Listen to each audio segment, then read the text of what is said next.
Number 5. Last night, a friend rushed me out of the house to catch the opening act at a local bar's music night. After a few drinks, I realized my phone wasn't in my pocket. I checked the table we were sitting at the bar, the bathrooms, and after no luck, I used my friend's phone to call mine. After 2 rings, someone answered, gave out a low, raspy giggle, and hung up. They didn't answer again. I eventually gave it up as a lost cause and headed home. I found my phone laying on my nightstand, right where I left it. Number 4. When I was a kid, I was always the last kid to get picked up by the bus driver to go to school. One day I was waiting for the bus by myself, and a bus with no kids pulled up. The bus driver smiled and told me to hop on. I just had a bad feeling. I said, "Where are the other kids?" He said, "We will go get them now. Just get on." He got more and more pushy but didn't do anything crazy. I just kept saying no and he shrugged and left. The real bus pulled up a few minutes later. I went to school and my parents didn't know until I mentioned it that night. Looking back, they were pretty worried. I remember them scrambling to make a few phone calls. Number 3. A few years back, I rented an apartment from a friend of mine. He had recently bought it and had it completely renovated. He put it up for sale but couldn't find a buyer, so I offered to rent it in the meantime. After moving in, I realized there was something wrong with the lady next door. She was about 45 but looked much older. She would sit up all night listening to Christian radio shows and talking loudly to someone. It got to the point where I couldn't sleep, so I went over to her place and asked her to keep it down. She opened the door and I got a quick peek. Her walls all had crosses painted on them in different colors, and words like Jesus and angels scribbled everywhere. The windows were painted black, letting no light in at all. It was damp, yellow-stained 50-year-old carpets, dog shit, and cockroaches everywhere. No dog, though. I asked her to please keep it down. She just looked at me and shut the door. Then she turned up the radio even louder. The next night I had my girlfriend staying over. I wake up in the middle of the night and see a shadow of a person next to the bed, looking at us sleeping. I think I'm hallucinating, as I usually do in the dark when I'm sleepy. But then, the shadow starts talking. It's my neighbor and she's holding something in her hand. She broke in during the night and who knows how long she stood there. "You should lock your doors at night," she says and walks out. The next morning, I hear someone making strange noises below my bedroom window. It's my neighbor talking to herself in tongue. She has a plastic bag in her hand with her rotting dead dog inside. It's hot as hell outside and I can smell death from that bag. At this point, I'm scared shitless. She's obviously very insane. I go upstairs and knock on another person's door and ask them what the hell's going on. The guy is as scared as me. Apparently, she broke into his apartment one evening as well while he was watching TV with his kids. He got up from the couch to get a snack, only to find her behind the couch, staring at him, holding a power drill. Come to think about it, now I know what was in her hand. At this stage, I'm basically shitting myself. I call the cops and they know all about her. Apparently she's a violent schizophrenic and she hasn't taken her meds, but they can't force her or enter her apartment without her permission because she owns it. The only thing they can do is get her when she goes outside. I sit up for the next 2 days, waiting for her to run out of cigarettes.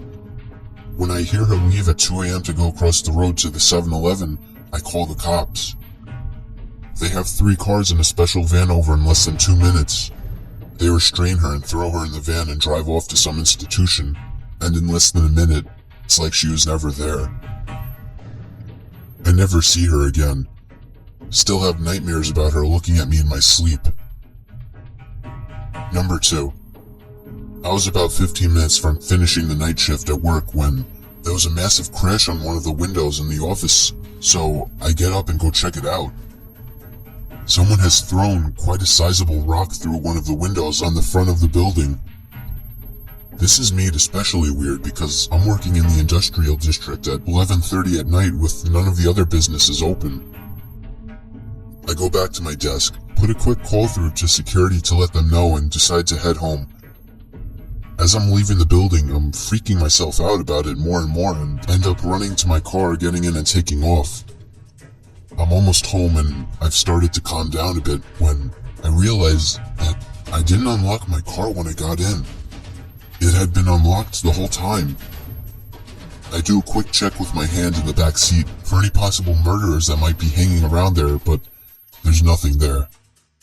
Fast forward about 30 minutes. I've called a friend of mine who says he's out drinking, so I decide I'm going to join him. I jump on my bicycle and start riding over. I'm doodling along the road on my bike.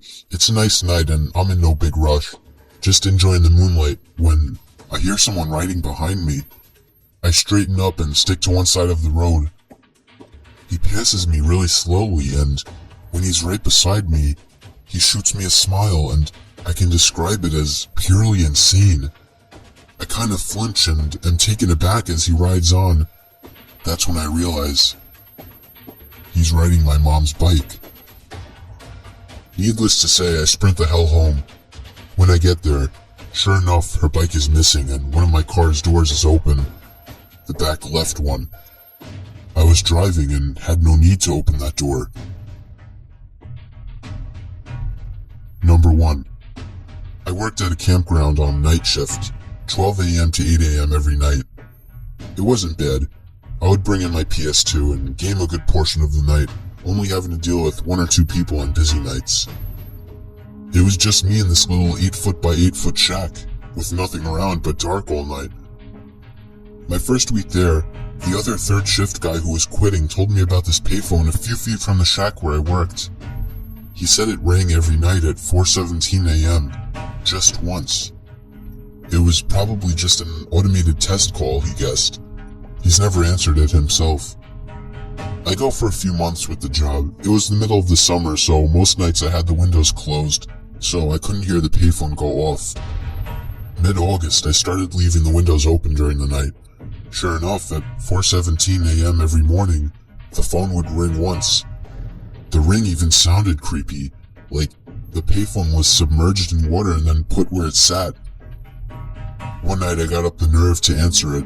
I set an alarm at 4:15 and would go wait at the phone until it rang. When it did, I answered it, but there was no sound, just dead air, like someone was on the other line but wasn't answering. I said hello a few times and hung up. I did this every night for a week with the same results. I didn't think anything of it and left it alone after that for about a month. The first week of October, I decided to answer the phone once again. I set my alarm, and when the time came, I answered the phone. I repeatedly said hello into the phone. Then I heard what sounded like someone inhaling through clenched teeth. The voice that sounded was rough and sounded like it gargled gravel. He said my name, my complete name, first, middle, and last. It was a voice I've never heard. My voice caught in my throat and I hung up. I rattled some change into the payphone and hit star 69. The number had come from California. I lived in Indiana,